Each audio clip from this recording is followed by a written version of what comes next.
So, is being a prepper going mainstream?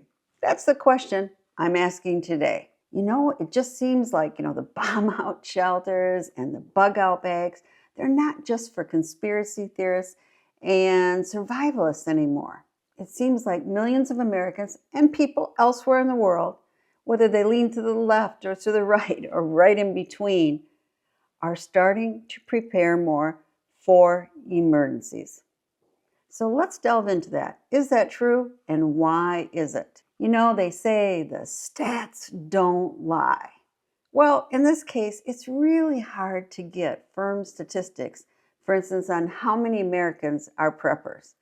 It's estimated from various sources that 20 million Americans prepare for emergencies, but it doesn't say at the beginning of the continuum or at the bomb out shelter part of the continuum. So we don't have a hard number to rely on. We're seeing the media cover emergency preparedness much more often, and not so much like it's a guy in camos with his AR gun. Regular people preparing. And we're seeing videos on TikTok and other social platforms. So there seems to be more discussion about emergency preparedness. Now, I hope these modern day preppers aren't prepping just out of fear, but with the knowledge that planning can help them control a situation. And often events in people's lives can turn them to prepping. Now, I don't know about you, but did you ever have an older relative that always had some crunched up, right, aluminum foil in their drawer, and it looked like it had been used many, many times? And was this just because they're frugal? Well, maybe, but it might also be because they lived through the Depression and realized this was valuable. They couldn't replace it. I mean, just think of the pandemic when people were standing in line desperate for toilet paper.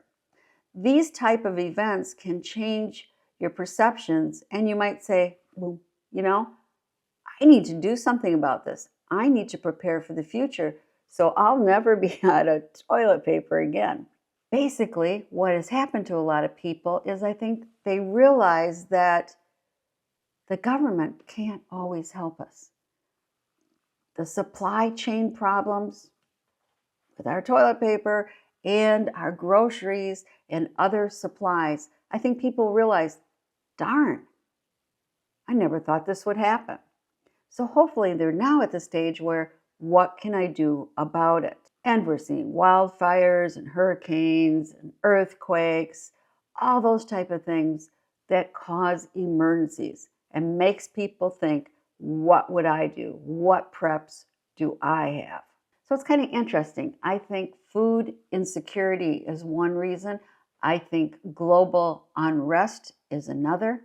We've seen some grid failures. So yeah, what do you do when the power goes out?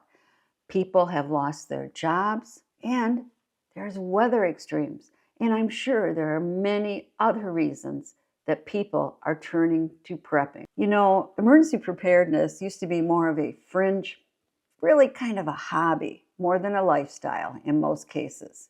But now it's a multi-billion-dollar industry. The survival gear alone is projected to hit $2.46 billion by 2030. That's almost $2.5 billion. And emergency management supplies are going to soon top at $423 billion. And I mean, you see that in retailers, right? You go into Costco and they might have 150 serving of food kits, the apocalypse dinner kits. And Walmart and Home Depot are stocking solar panels and generators. I mean, you see it everywhere now. So I think you can forget about the lone cameo survivalist with that AR rifle today. That's not what we're seeing. Those people, sure, they still exist, but we're seeing a more family, modern type of prepper. They could be homesteaders, or urban gardeners, or even climate conscious Gen Z-ers. And many have just watched the news and go, we're not in a good place. We have to do something to protect our families. Now, prepping is not just booming in the United States. Yes, you'll see more about it in the US, but you know, Sweden sent a national prepping guide to 5 million households. And the United Kingdom is seeing a rise in nuclear preps and long-term food kits. And Australia, as it often has, is embracing off-grid living and self-sufficiency. So while we have estimated numbers of preppers in the United States is 23 million, they estimate about 2.2 million in Canada and about 1.3 million in the United Kingdom. And there are others across the globe. And again, they're just estimates. You know, in reality, someone who believes to be the gray man or woman doesn't advertise their prepper, wouldn't answer that they're a prepper, so there could be many more preppers. And yes, I think the pandemic made a difference for a lot of people. I also think many of the weather extremes, like the wildfires up in Canada and down in California, have made people think about prepping. And of course, economic uncertainty and geopolitical tensions definitely also play a part. You know, unfortunately, I think our world is becoming more and more polarized. And I think people have often lost faith in their government and their institutions. So, prepping is a form of self-reliance and resilience. You know, community gardens, local co-ops, skill sharing meetups. I hope prepping today is less about paranoia and more about practical solutions. So here's the bottom line. I really hope the prepping trend is not just about fear. Instead, it's about foresight, thinking about what could happen and what could I do to alleviate or lessen the problem. So I think whether you're a suburban parent, a climate activist even, or just someone who remembers those empty shelves, you're not alone taking steps to prepare. Now, I could be wrong because our media often picks something and you see a lot of coverage of it, and it isn't all, I don't want to say true, but I'm thinking about, remember when sharks were supposedly attacking people in the United States? It was a terrible summer of shark attacks, and it turned out that there were less shark attacks than previous years. But that's not the way the media made it sound. So I hope it's not just the media thinking this is an exciting subject, they're going to cover it.